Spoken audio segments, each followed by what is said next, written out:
Selamat pagi anak-anak.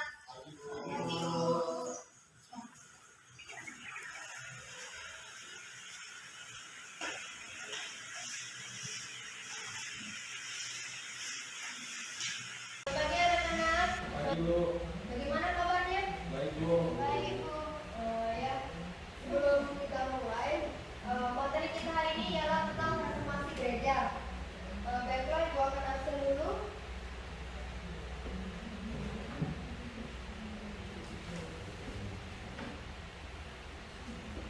Aldarisma Maharani, hadir Bu. Muhammad Rinaldi, Hadir. Putri Mardiana, saya Bu. Iqbal Baktian Kandi, Hadir. Jeffrey Ardandi, Hadir. Muhammad Hidayatullah. Hadir. Hadir, Bu. Baiklah, hadir semua ya. Hadir, Bu. Sebelum kita mulai materi hari ini, ada baiknya kita berdoa terlebih dulu. Ketua kelas.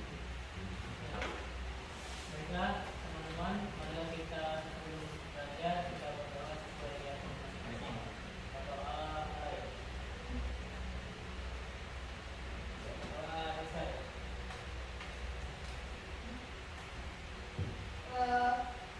Materi kita hari ini ialah tentang reformasi gereja. Ada yang tahu apa arti reformasi gereja, Nana? Tidak, Bu. Tahu, Bu. Perubahan, Bu. Perubahan dari dalam reformasi. Ya. Bahas secara cepat. Ya, akan Ibu sampaikan ya. Reformasi gereja ialah gerakan reformasi yang muncul pada abad ke-16 yang dicetuskan oleh Martin Luther pada tahun 1453 sampai 1548 Masehi. Reformasi gereja ialah sebuah proses yang panjang dari kekecewaan terhadap perilaku gereja yang semena-mena dan melakukan penyimpangan seperti pemborosan dan penyewahan duniawi para pendeta Katolik. Bisa dilihat ada bukti kaitannya sama kalian? Iya, ada Bu. Ada, Bu. Latar belakang reformasi gereja ini ialah dari satu pengampunan dosa, yang dimana gereja Katolik pada waktu itu menjual surat pengampunan dosa atau yang disebut dengan surat Al-Fat. Surat tersebut diperjualbelikan kepada mereka yang tidak ikut serta dalam perang pada abad ke-11 sampai 13 Masehi. Kepemimpinan Pausnya yaitu keinginan untuk membebaskan diri dari kepemimpinan Paus terhadap kehidupan beragama di negara-negara.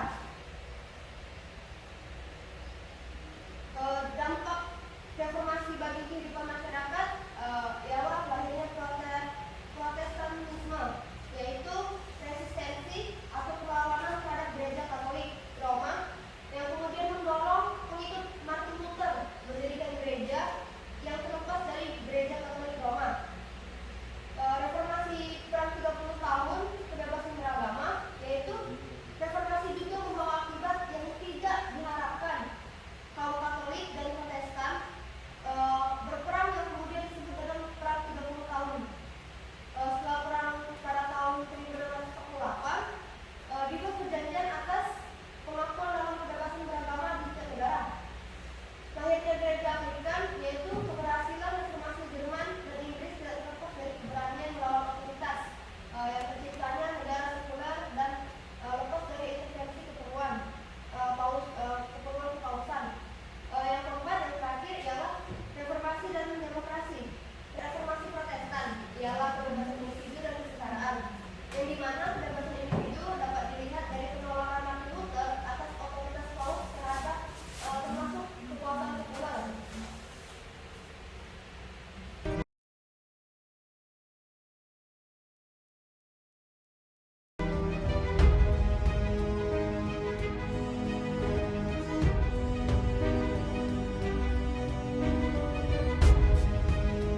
Pelopor reformasi gereja adalah Martin Luther, seorang pastor dan guru besar Universitas Wittenberg di Jerman.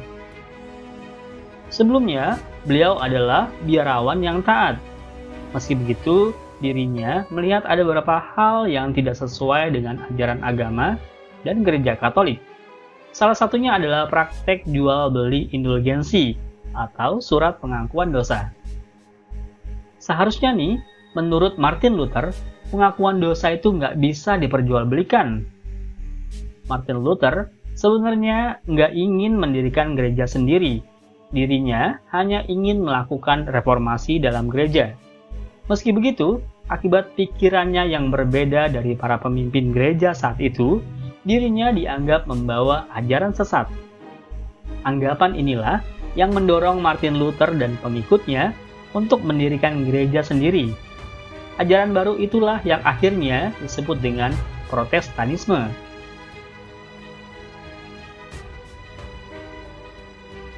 Nah, dari sini kita bisa ambil kesimpulan bahwa latar belakang reformasi gereja yaitu adanya penyimpangan ajaran Kristen, terutama karena adanya praktek penjualan surat pengampunan dosa. Kemudian, adanya korupsi yang dilakukan oleh uskup dan petinggi agama Kristen, dan adanya keinginan dari negara Eropa untuk membebaskan diri dari kepemimpinan Paus. Terakhir, sikap gereja lama yang cenderung dianggap otoriter terhadap umatnya.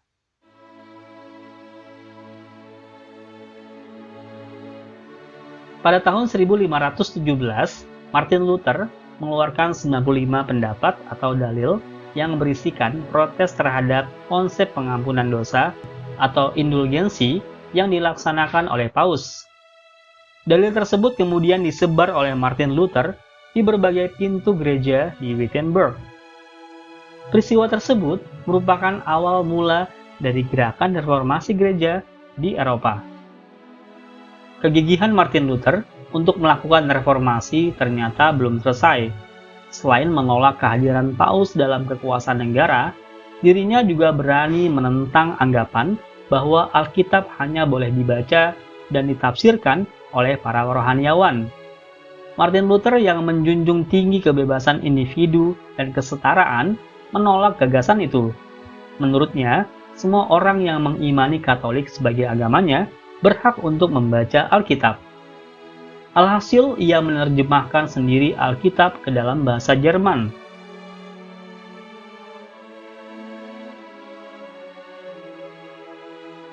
Reformasi gereja juga berkembang ke negara-negara lain di Eropa, yang dipelopori oleh beberapa reformator, diantaranya adalah John Calvin dari Prancis, yang ajarannya disebut Calvinisme. Ajaran Calvinisme kemudian memiliki pengaruh yang kuat di Belanda, Inggris, dan Skotlandia. Di Swiss, Ulrich Zwingli mendukung ide-ide pembaharuan ajaran gereja. Sementara itu, gereja Anglikan tumbuh subur di Inggris berkat Raja Henry ke-8 dari Tudor.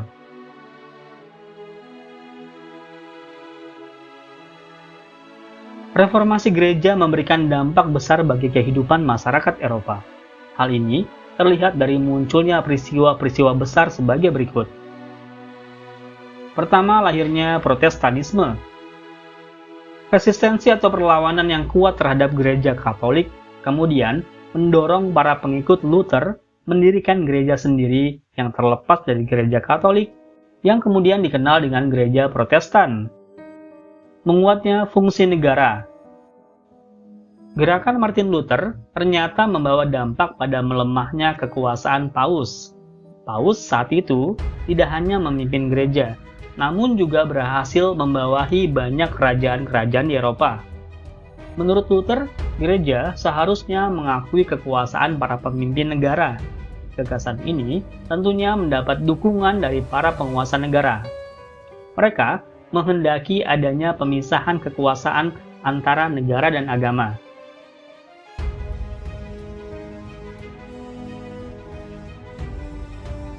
Reformasi di Inggris tidak terlepas dari keberhasilan reformasi yang terjadi di Jerman. Keberhasilan reformasi di Jerman ditandai dengan keberanian melawan otoritas gereja sehingga tercipta negara sekuler yang lepas dari intervensi kepausan. Hal ini ikut memengaruhi Inggris. Namun, reformasi gereja di Inggris lebih banyak mengandung unsur politik dari sang raja sendiri, yakni Raja Henry ke-8. Raja Henry ke-8 melakukan langkah politik untuk melepaskan diri dari ikatan gereja Roma.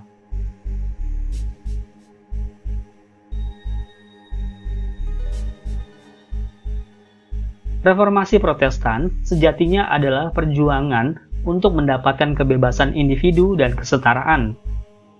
Kebebasan individu dapat dilihat dari penolakan Martin Luther atas otoritas Paus, termasuk atas kekuasaan sekuler.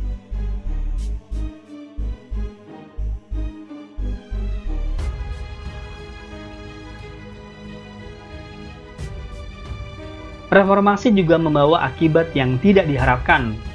Kaum Katolik dan Protestan berperang satu sama lain, yang kemudian dikenal dengan Perang 30 tahun. Perang ini terjadi di Jerman dan di Inggris.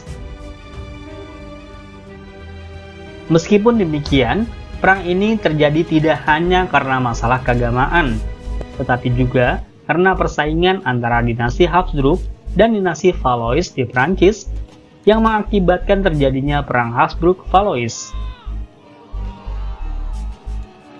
Perang 30 tahun diakhiri perjanjian perdamaian Westphalia pada tahun 1648, yang salah satu isi perjanjiannya adalah pengakuan atas kebebasan beragama di tiap-tiap negara.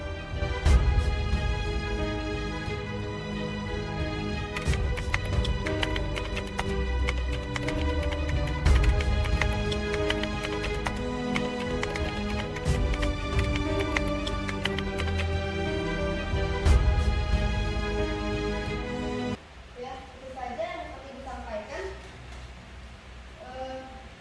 Ibu akan membagi dua kelompok,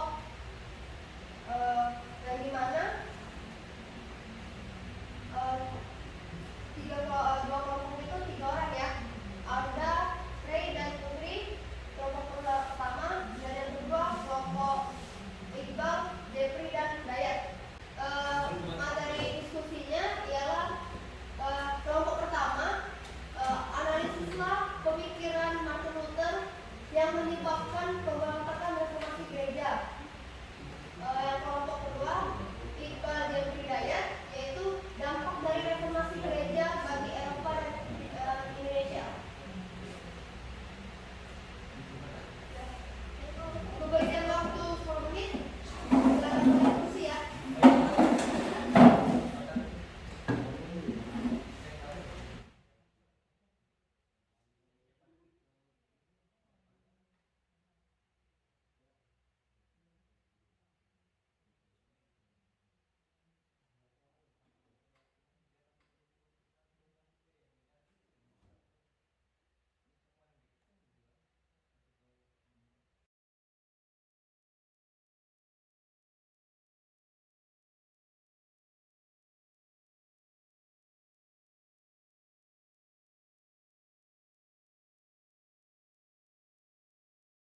Baiklah anak-anak, waktunya sudah habis. Kelompok pertama, silakan. Ya, Baiklah, saya akan memaparkan hasil diskusi dari kami mengenai analisis pemikiran Martin Luther yang menyebabkan pemberontakan dari reformasi gereja. Nah, yang pertama yaitu adalah reformasi gereja ini merupakan bentuk kekecewaan dari Martin Luther sendiri terhadap perilaku gereja yang selena-lena dan juga melakukan penyimpangan seperti pemborosan, kemewahan duniawi dan juga para pendeta Katolik. Nah, selain itu ada juga latar belakang yang menyebabkan terjadinya pemberontakan atau revolusi gereja itu sendiri. Yang pertama itu adalah surat pengampunan dosa, di mana gereja Katolik itu menjual surat pengampunan dosa atau yang disebut dengan surat Al-Fat yang dijual kepada mereka yang tidak ikut serta dalam perang abad ke-11 sampai 13 Masehi. Selain itu ada juga latar belakangnya itu adalah kepemimpinan Paus yang berkeinginan untuk membebaskan diri dari kepemimpinan Paus terhadap kehidupan beragama di negara-negara Eropa. Baiklah, itu saja Ibu, terima kasih. Baik Bu, izin Bu. dan kelompok kedua. Baik Bu. Sebelumnya kami dari kelompok 2 Bu akan memaparkan hasil diskusi kami Bu yang terkait dengan dampak bagi kehidupan masyarakat setelah reformasi gereja. Yang pertama itu lahirnya Protestanisme Bu, atau perlawanan terhadap gereja Katolik Roma yang didorong oleh pengikut Luther dengan mendirikan gereja yang terlepas dari gereja Katolik Roma Bu. Yang kedua itu reformasi Bu, yaitu perang 30 tahun untuk kebebasan beragama yang dimana ini membawa akibat yang tidak diharapkan. Kaum Katolik dan Protestan berperang yang kemudian disebut perang 30 tahun. Setelah perang pada tahun 1648 dibuat perjanjian atas pengakuan dalam kebebasan beragama di tiap negara. Berikutnya akan dibacakan oleh Jeffrey. Saya melanjutkan dari rekan saya. Yang ketiga, lahirnya gereja Anglikana. Keberhasilan reformasi Jerman dan Inggris tidak terlepas dari keberanian melawan otoritas otoriter yang berhasil sekuler yang lepas dari intervensi kepausan. Nah, keempat itu reformasi dan demokrasi.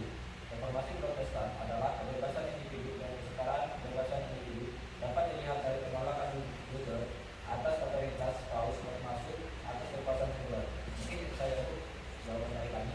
Ya, bagus. Bertepuk tangan bagi semua. Baiklah, Ibu akan menyimpulkan.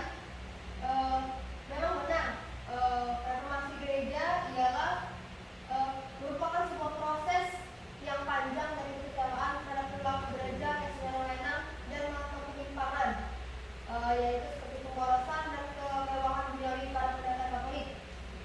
Yang dimana juga dalamnya peristiwa reformasi tersebut, pelopor reformasi ialah Martin Luther, yaitu seorang pastor dan guru besar Universitas Wittenberg di Jerman.